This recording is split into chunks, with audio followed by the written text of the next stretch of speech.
ఈయన యొక్క పాలన చూస్తూ ఉంటే ఈయన రేవంత్ ముఖ్యమంత్రి లేదంటే ఒక నియంత పాలన కొనసాగుతుందో అర్థం కావట్లేదని చెప్పి సందర్భంగా తెలియజేస్తూ ఉన్నా. ఈ రాష్ట్రంలో అంబేద్కర్ రాజ్యాంగం కొనసాగుతూ ఉందా లేదంటే ఇందిరమ్మ రాజ్యాంగం కొనసాగుతుందా అర్థం కావట్లేదు. ఇందిరమ్మ రాజ్యం అని పదే పదే చెప్తూ ఉన్నాడు. ఇందిరమ్మ రాజ్యం అంటే ఇంటింటికి కేసులా అని చెప్పి ఈ రాష్ట్ర ముఖ్యమంత్రి నేను ప్రశ్నిస్తూ ఉన్నా. హక్కుల కోసం పోరాడే వారిపై ఉక్కుపాదం కాంగ్రెస్ యొక్క పాలన అంటే నిలదీస్తే నిర్బంధాలు, నిరసిస్తే కేసులు, అన్యాయాలను ప్రశ్నిస్తే అక్రమ అరెస్టులు, జై తెలంగాణ అంటే జైలు, బీఆర్ఎస్ నేతలు కార్యకర్తలే టార్గెట్. బీజేపీల మీద కేసులు లేవు, బీజేపీ సోషల్ మీడియా మీద కేసులు లేవు, కేసులతో దాడి, చేతులకు బేడీలు. ఇలా చూస్తూ ఉంటే మీడియా మిత్రులు ఒకసారి ఫోటో తీసుకోండి సార్. పెద్ద పెద్దగా సోషల్ మీడియాలో కేసుల గురించి ఇట్లా పట్టుకోండి. ఇది ఇంత పెద్దగా ఇన్ని కేసులు, కంప్లైంట్ ఇచ్చడం లేకపోతే కానిస్టేబుల్తోనే పెట్టిస్తూ ఉన్నారు. సైబర్ అటాక్, అమెరికా అటాక్ లెక్క సైబర్ అటాక్ మన సౌత్ ఉంది. సోషల్ మీడియాలో ఎవరైనా ప్రశ్నిస్తే వాళ్ళ మీద కేసులు, యూట్యూబర్ల మీద కేసులు, విద్యార్థులను గుంట నక్కాలని చెప్తాడు. జై తెలంగాణ అంటే జైలు, కేసులతో దాడి, చేతులకు బేడీలు, మీడియా సోషల్ మీడియా పైన అణిచివేత. నీ ఇందిరమ్మ పాలన ఒక వరెస్ట్ అయింది మిస్టర్ రేవంత్ రెడ్డి గారు. ఈ రాష్ట్రంలో ప్రజాస్వామ్యం అనేది అరెస్ట్ అయిందని చెప్పి ఈ సందర్భంగా నేను తెలియజేస్తూ ఉన్నా. స్వరాష్ట్ర తెలంగాణలో చీకటి అధ్యాయం. గతంలో కేసీఆర్ గారి పాలన అంటే జనహిత పాలన ఉండే, ఇవాళ రేవంత్ రెడ్డి పాలన అంటే హింసాయుత పాలన అయింది, చేతులకు సంఖ్యలేసే పాలన అయిందని చెప్పి ఈ సందర్భంగా తెలియజేస్తూ ఉన్నా.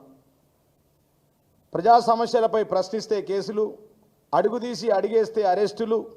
తెలంగాణలో అప్రకటిత ఎమర్జెన్సీ, ఇందిరమ్మ ఎమర్జెన్సీ ఎట్లునే మనం చిన్నప్పుడు చూడలేం, కానీ ఇలా నిజంగా అప్రకటిత ఎమర్జెన్సీ రాష్ట్రంలో కొనసాగుతుందని చెప్పి ఈ సందర్భంగా నేను తెలియజేస్తూ ఉన్నా. బీఆర్ఎస్ శ్రేణులపై పోలీసులను ఉసిగొల్పుతూ ఉన్నారు.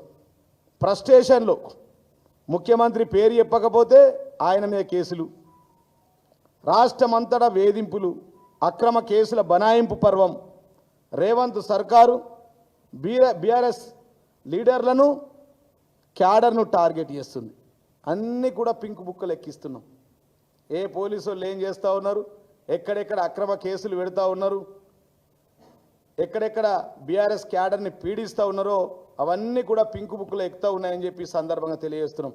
వీటన్నింటిని చేయడానికి ఇలా అక్కడ షాడో సీఎం, సచివాలయంలో షాడో సీఎం మీనాక్షి నటరాజన్, అక్కడ సచివాలయం నుంచి షాడో సీఎం మీనాక్షి నటరాజన్ గారు ఇందిరమ్మ రాజ్యం కొనసాగిస్తూ ఉన్నారు. ఇక్కడ మన పక్కన కమాండ్ కంట్రోల్ ఉంది. కమాండ్ కంట్రోల్ నుంచి ఈ డమ్మీ సీఎం రేవంత్ రెడ్డి గారు పోలీస్ రాజ్యం నడిపిస్తూ ఉన్నారు.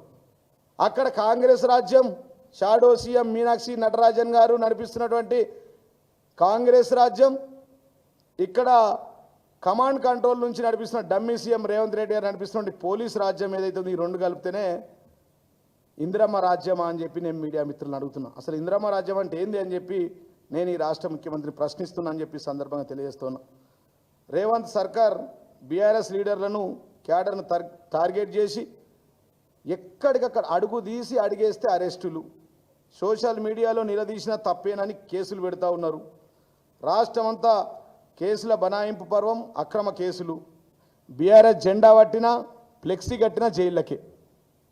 ఇయ్యల్లా అదంతేందుకు మీడియా మిత్రుల సాక్షిగా ఇప్పుడు మా నాయకులు క్రిషాంక్ అదేవిధంగా social media incharge Konatham Dileep గారు ఇద్దరు ఇవాళ పోలీస్ స్టేషన్లో విచారణ ఎదుర్కొంటున్నారు. పల్లా రాజేశ్వర్ నుంచి పాడి కౌశిక్ రెడ్డి దాకా, కేటీఆర్ నుంచి హరీష్ రావు దాకా, జర్నలిస్ట్ శంకర్ నుంచి రేవతి దాకా ఒక ఆడబిడ్డని కూడా అసెంబ్లీ సాక్షిగా మాట్లాడుతూ ఉన్నాడు. తెలంగాణ తెచ్చిన ప్రదాత కేసీఆర్ గారి పాలన జనహిత పాలన, ఈయనది హింసాయుత పాలన.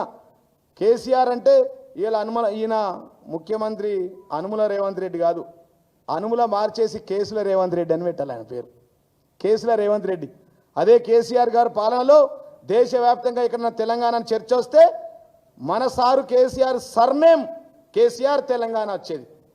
తెలంగాణకు సర్నేమే కేసీఆర్ అనే పదం వచ్చింది. కానీ ఈయన పాలనలో కేసుల రేవంత్ రెడ్డి అని చెప్పి సందర్భంగా రాష్ట్రమంతా చర్చిస్తూ ఉంది. అందుకోసమే సారు కావాలి, కారు కావాలి, కేసీఆర్ కావాలంటూ ఉన్నారు.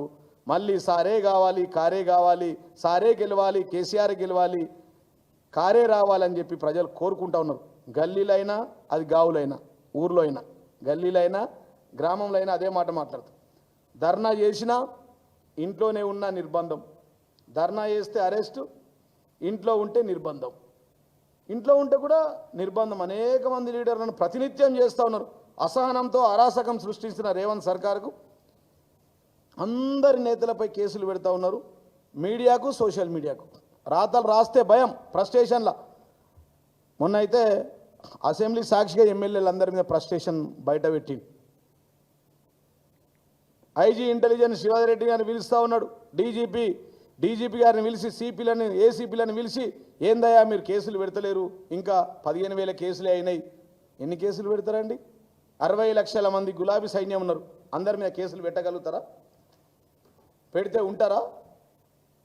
ఇట్లనే 10 సంవత్సరాలు కనుక గౌరవనీయులు తెలంగాణ తొలి ముఖ్యమంత్రి, తెలంగాణ ప్రదాత కేసీఆర్ గారు అనుకొని ఆ రోజు మీ మీద, కాంగ్రెస్ నాయకుల మీద మీరు పెట్టినట్టు మేము కేసులు పెడితే ఇలా కాంగ్రెస్ పార్టీ రాష్ట్రంలో ఉంటుండేనా? ఆ రోజు మిగిలిపోయిన కాంగ్రెస్ నాయకులు ప్రతి ఒక్కరు చేరుకోవాల్సిన రావాల్సిన పరిస్థితి ఉంటుండే. కానీ ఏనాడు గౌరవ ముఖ్యమంత్రి అభివృద్ధి మీద దృష్టి పెట్టింది, కానీ ఈ రేవంత్ రెడ్డి లాగా అరెస్ట్ల మీద దృష్టి ఎప్పుడు పెట్టలేదని చెప్పి ఈ సందర్భంగా నేను తెలియజేస్తా ఉన్నా. కాబట్టి డమ్మీ సీఎం ఇప్పటికైనా కమాండ్ కంట్రోల్ రూమును వదిలిపెట్టి ఇక్కడ పోలీస్ రాజ్యంను వదిలేసి అక్కడ సచివాలయానికి వెళ్ళు, మీ షాడో సీఎంను బయటకు పంపించి, షాడో సీఎం మీనాక్షి నటరాజన్, ఇక షాడో సీఎం అని మీడియా మిత్రులు చూడాలి. అసలు మీనాక్షి నటరాజన్కి ఏం పని ఉంది సెక్రటరియట్లో? ఆమె ఎవరు? ఆమె మంత్రిమండలి మీటింగ్లు ఎందుకు పోతుంది? ఇటుపక్క బట్టి విక్రమార్క గారు, అటుపక్క ఆయన, ఇటుపక్క పొంగులేటి శ్రీనివాసరెడ్డి గారు, చూశారు కదా ఇదంతా. సెక్రటరియట్లో చీమలు పెట్టిన పుట్టల పాములు వచ్చినట్టు ఎవరి పాడైందిరా తెలంగాణ అనే చాలాసార్లు వాడుకున్నాం. ఇవాళ ఢిల్లీ వల్ల పాలన అయింది.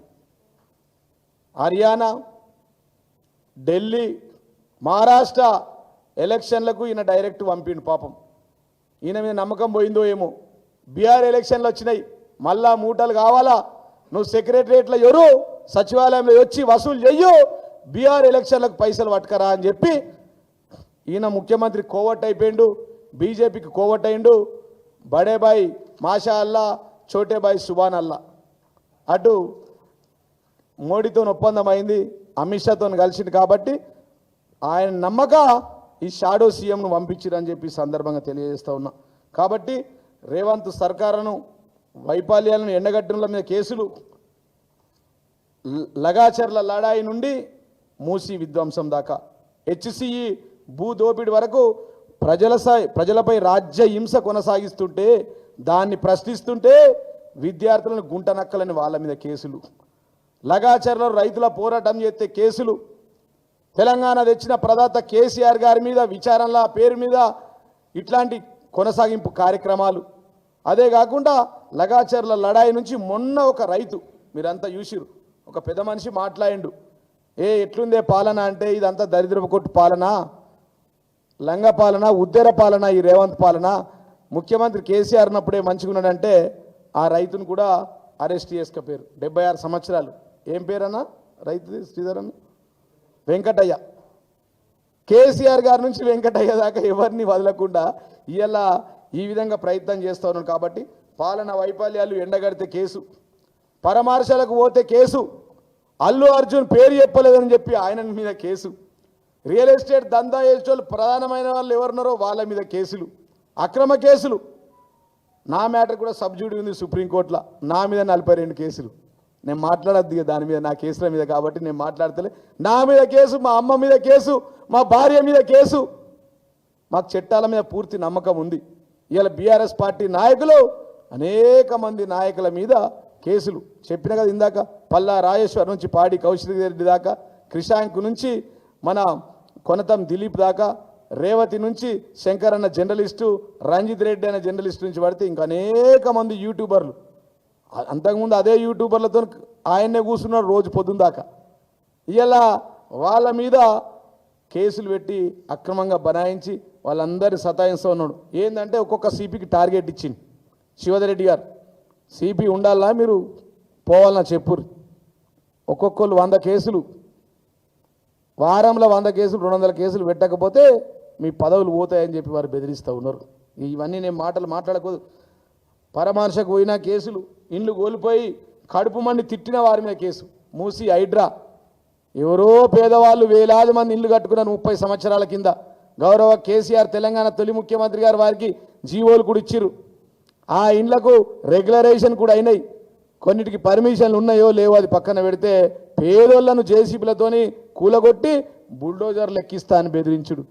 దాని మీద మాట్లాడినా కేటీఆర్ను మమ్మల్ని అందరినీ కూడా మీ మీద కూడా బుల్డోజర్లు ఎక్కిస్తామని చెప్పి అసెంబ్లీ సాక్షిగా మాట్లాడడం, ఇదేనా ఇందిరమ్మ రాజ్యం అంటే అని చెప్పి ఈ సందర్భంగా నేను ఈ రాష్ట్ర ముఖ్యమంత్రి రేవంత్ రెడ్డి గారిని అడుగుతా ఉన్నా. బాధితులు ఏదైనా వీడియో తీసి పోస్ట్ చేస్తే ఆ మీడియా పైన కేసు. ఇట్లా మా విలేకరులు ఉంటారు, వీళ్ళకి ఏంటంటే ఎక్కడ ఏది జరిగినా అన్యాయం జరుగుతుంటే అక్రమాలు జరుగుతూ ఉంటే వీడియోలు తీస్తారు మా కెమెరామెన్లు.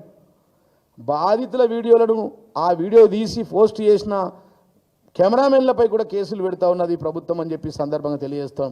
కాబట్టి పోలీసు వాళ్ళందరూ కూడా గుర్తుపెట్టుకోవాలా, పింక్ బుక్లో అందరి పేర్లు మేము మంచిగా బ్రహ్మాండంగా రాసుకుంటాం. వచ్చేది 100కు పైన సీట్లతో మేమే గెలవబోతున్నాం. మా ప్రభుత్వమే రాబోతా ఉంది. మళ్ళీ ముఖ్యమంత్రి కేసీఆర్ గారు ఉన్నారని చెప్పి సందర్భంగా నేను తెలియజేస్తున్నా. అదేవిధంగా సోషల్ మీడియాలో ప్రజా సమస్యలపై ప్రస్తావిస్తే కేసు. నేను ఇలా ఓన్లీ కేసుల మీద మాట్లాడడానికే వచ్చిన. ఇలా మీరు చూస్తూ ఉంటే గంత పెద్ద రాతలు, పెద్దది ఇది చూడండి సార్, ఇవన్నీ కేసులు పెట్టడానికి, కంప్లైంట్ ఇవ్వడానికి మనుషులు లేకపోతే కొంతమంది పేర్లు అవుతాం మీకు తెలియాలా. ఇది ఇట్లా పట్టుకో, ఫిర్యాదుదాడు FIR station cyber crime Warangal Kishore constable, Srinivas constable ఫిర్యాదుదాడు, Praveen constable, Krishnaprasad constable, Satish constable, cyber crime Ramagundam, cyber crime Khammam, cyber crime Siddipet, cyber crime Ramagundam, cyber crime Karimnagar, Waseem Akram constable, డేట్లతో సహా నంబర్లు, ఎఫ్ఐఆర్ నంబర్లు 20, 20, 25, 9వ నంబర్, ఎఫ్ఐఆర్ నంబర్ 7, 6, 6, 7, 8, 14, 13. పరిపాలన ప్రజలు అవకాశం ఇస్తే ప్రజలకైనా మంచి చేయాలా, అభివృద్ధి చేయాలా, కానీ షాడో సీఎం సెక్రటరీ తోలి డమ్మీ సీఎం కమాండ్ కంట్రోల్లో ఉండి పాలన కొనసాగిస్తే ఇది ఎంత బాధ అండి. నేను ఈ సందర్భంగా కాంగ్రెస్ నాయకులకు హెచ్చరిస్తూ ఉన్నా, మంత్రులకు, ముఖ్యమంత్రికి కూడా, ఒక్కవేళ గౌరవనీయులు తెలంగాణ తొలి ముఖ్యమంత్రి కేసీఆర్ గారు పిలిపిస్తే వరంగల్ సభ తర్వాత ఏప్రిల్ 21 తారీఖున లక్షలాది మందితో మా సభ జరగబోతుంది. దాని తర్వాత గౌరవ ముఖ్యమంత్రి తెలంగాణ తొలి ముఖ్యమంత్రి కేసీఆర్ పిలిపిస్తే ఈ మంత్రులు, ఈ ముఖ్యమంత్రి రోడ్ల మీద తిరగగలుగుతారా అని చెప్పి సందర్భంగా నేను తెలియజేస్తున్నా. 60 లక్షల సైన్యం ఉంది బిడ్డ, ఎవరిని కూడా రోడ్ల మీద తిరగనీయం. ఇప్పటికైనా కేసులను పక్కకు పెట్టి పరిపాలన మీద దృష్టి సారించండి. 6 గ్యారంటీలను అమలు చేయండి. ఒక్క కేసు కాదు, సీఎంను విమర్శిస్తే కేసు, ఎవరు ఏం మాట్లాడినా కేసు, సీఎం పేరు మర్చిపోతా కేసు. ఇప్పటికే మీరు చూసిరుగా అల్లు అర్జున్ ఎందుకు పెట్టింది జైల్లో, అల్లు అర్జున్ ఒకరోజు జైలుకు పంపించింది, ఎందుకు జరిగిందో మీకు తెలియదా? అదేవిధంగా మొన్న కేంద్ర మంత్రి ఒక ఆయన వచ్చినాడు, 10 సార్లు ముఖ్యమంత్రి అన్నాడు. ఆయన ముఖ్యమంత్రి పేరు చెప్పడానికి ఆయనను ఉద్యోగం నుంచి తీసేసింది. ముఖ్యమంత్రి పేరు తెలియదానికి ఒక్క రంగాన్ని టార్గెట్ చేసి అందులోని ప్రముఖుల మీద కేసు, రియల్ ఎస్టేట్ రంగంలో ఒక్కోడి మీద కేసు, సినిమా రంగంలో ఒక్కోడి మీద కేసు, ప్రొడ్యూసర్ల మీద ఒక్కోడి మీద కేసు, రాజకీయ నాయకులు మా లాంటి వాళ్ళందరినీ తెలంగాణ కోసం 23 సంవత్సరాల నుండి ఉద్యమం 14 సంవత్సరాలు చేసి 10 సంవత్సరాలు ఎట్లాంటి అనేక ఒడిదొడుగులు చూసి ప్రజల కోసం పనిచేసిన మా మీద కేసులు, నా మీదనే 42. దాన్ని నేను మాట్లాడదలుచుకోలే. కేసీఆర్ చిత్రపటానికి క్షీరాభిషేకం చేసినట్టు కరీంనగర్ జిల్లాలో ఒక ఆయన చేస్తే ఆయన మీద కేసు, కేసులు ఎందుకు పెట్టారో ఏ సెక్షన్లు వర్తిస్తాయో ఎవరికి తెలియదు. అది బిఎన్ఎస్ యాక్ట్ కాదు, అనుముల ఎన్ఎక్స్ యాక్ట్గా ఏఎన్ఎస్ యాక్ట్గా మార్చిండు ఆయన. ప్రభుత్వం ఆదేశిస్తుంది, పోలీసులు పాటిస్తున్నారు. ఐజీ శివధరెడ్డి బెదిరిస్తూ ఉన్నాడు, సిపి డీజీపీలు అంతా పనిచేస్తూ ఉన్నారు, ఏపీ సిపిలు అంతా ఏసీపీలు సిపిలు అంతా కేసులు బుక్ చేస్తూ ఉన్నారు. ప్రజలంతా గమనిస్తూ ఉన్నారు. దేశమంతా అంబేద్కర్ రాజ్యాంగం కొనసాగితే తెలంగాణలో మాత్రం ఇందిరమ్మ ఎమర్జెన్సీ రాజ్యాంగం అమలవుతుందని చెప్పి ఈ సందర్భంగా నేను తెలియజేస్తా ఉన్నా. దేశం మొత్తంలో అంబేద్కర్ రాజ్యాంగం. పొద్దున్న లేస్తే ఆయనేమో ఇట్లా రాహుల్ గాంధీ పట్టుకుంటాడు రాజ్యాంగం. తెలంగాణలో మాత్రం ఆ రాజ్యాంగం అమలు కాదు. ఇక్కడ ప్రత్యేకమైన ఇందిరమ్మ రాజ్యం అమలు అవుతుందని చెప్పి సందర్భంగా నేను ఇందిరమ్మ రాజ్యం అంటే ఎమర్జెన్సీ.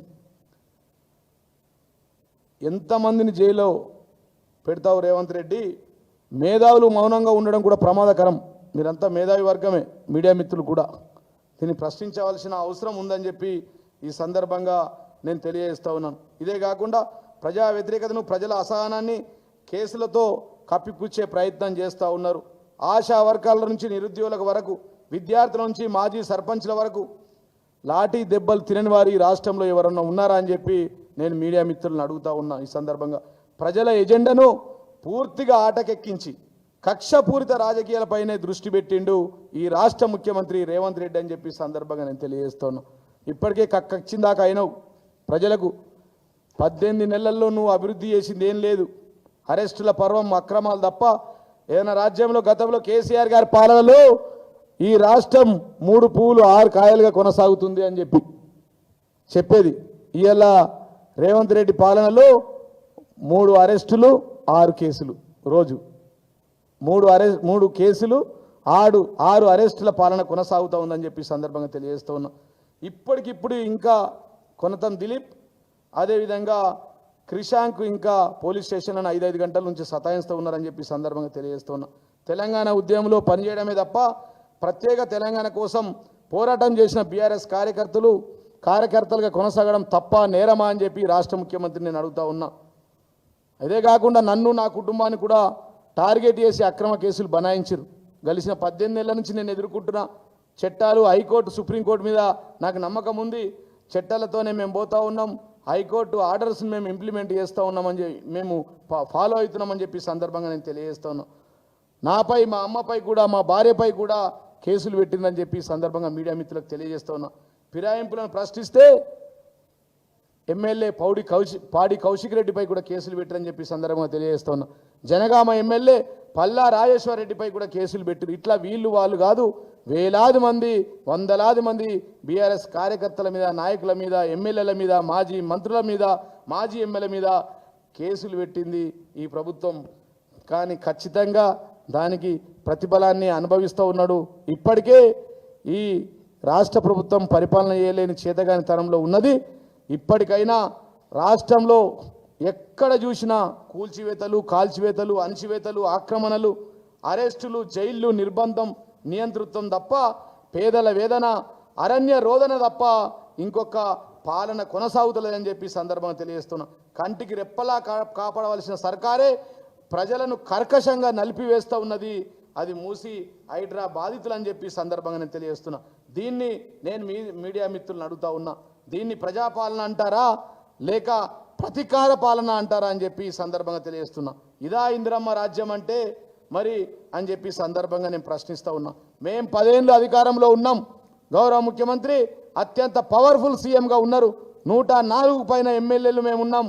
అప్పుడు మొదటిసారిగా కూడా మేము అధికారంలో ఉన్నాం. 10 సంవత్సరాల అధికారంలో ఉంటే మేమే గనక మీలాగా కేసులు పెడితే ఇవాళ ఏ ఒక్క కాంగ్రెస్ నాయకుడు ఈ రాష్ట్రంలో ఉండకపోతుందని చెప్పి కాంగ్రెస్ సర్కార్ చేస్తున్న ఘోరాలలో 1% మేము చేసినాం. ఇవాళ వారు చేస్తున్న ఘోరాలు ఏవైతే ఉన్నాయో, ఘోరాలు, నేరాలు, కేసులు, అక్రమ అరెస్టులు ఏవైతే ఉన్నాయో దాంట్లో 1% చేస్తే కూడా కాంగ్రెస్ పార్టీ ఇలా కనుమెరుగైపోతుంది ఈ రాష్ట్రంలో అని చెప్పి సందర్భంగా తెలియజేస్తున్నాం. కాబట్టి మళ్ళీ కూడా నేను హెచ్చరిస్తా ఉన్నా ఈ రాష్ట్ర ముఖ్యమంత్రి గారిని, ఈ రాష్ట్ర మంత్రివర్గాన్ని. ఇక్కడ గెలిచిన కాంగ్రెస్ ఎమ్మెల్యేలు చాలా అరాచకాలు చేస్తూ ఉన్నారు. మా నాయకులను, కార్యకర్తలను సతాయిస్తూ ఉన్నారు. 62 లక్షల సైన్యం, గులాబీ సైన్యం ఉంది. మరి మా నాయకుడు, తెలంగాణ ప్రదాత, తెలంగాణ తొలి ముఖ్యమంత్రి కేసీఆర్ కనుక మా జిల్లా అధ్యక్షుడు, నేను నిజామాబాద్ జిల్లా అధ్యక్షుడిని, అట్లనే మా జిల్లా అధ్యక్షులకు కానీ మా నాయకులకు కానీ మా కార్యకర్తలకు కానీ ఒక్క పిలిపిస్తే ఈ రాష్ట్రంలో ఒక్క మంత్రిని ముఖ్యమంత్రితో సహా ఎమ్మెల్యేలను కూడా ఎక్కడికక్కడ అడ్డుకుంటాం తిరగనీయమని చెప్పి సందర్భంగా నేను తెలియజేస్తున్నా.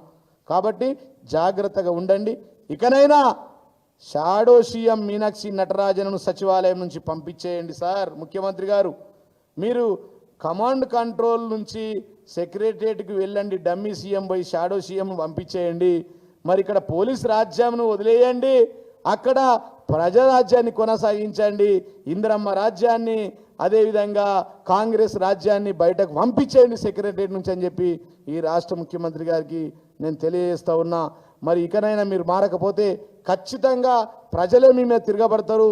ప్రజలు రోడ్ల మీదకి వచ్చి దెబ్బలు కొట్టే పరిస్థితికి తెచ్చుకోవద్దని చెప్పి మీకు నేను విజ్ఞప్తి చేస్తూ ముగిస్తా ఉన్నాను. జై తెలంగాణ, జై కేసీఆర్.